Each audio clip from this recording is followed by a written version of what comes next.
This is Harry Potter, Hedwig's theme, and it's the first page, hands together. Here's middle C. You start with your thumb on B. Left hand is G and E. You play them together at the same time. Then you flip to G and B.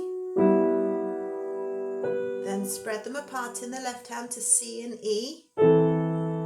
Then 2 onto A with F sharp. Then you do a triad in the left, E minor. Then 4 on the F sharp, 2 on the A.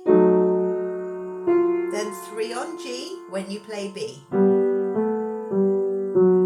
Okay, so that's the first 2 lines. I'm going to play that without talking.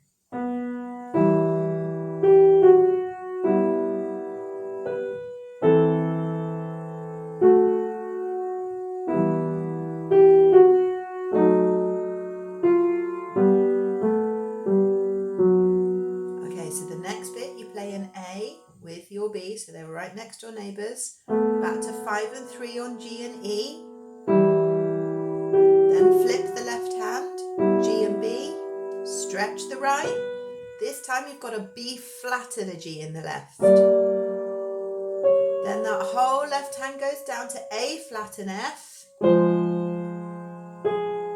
Then you've got C, A and E all together as a chord. When you jump, you've got F sharp in the left hand. Then, little ending,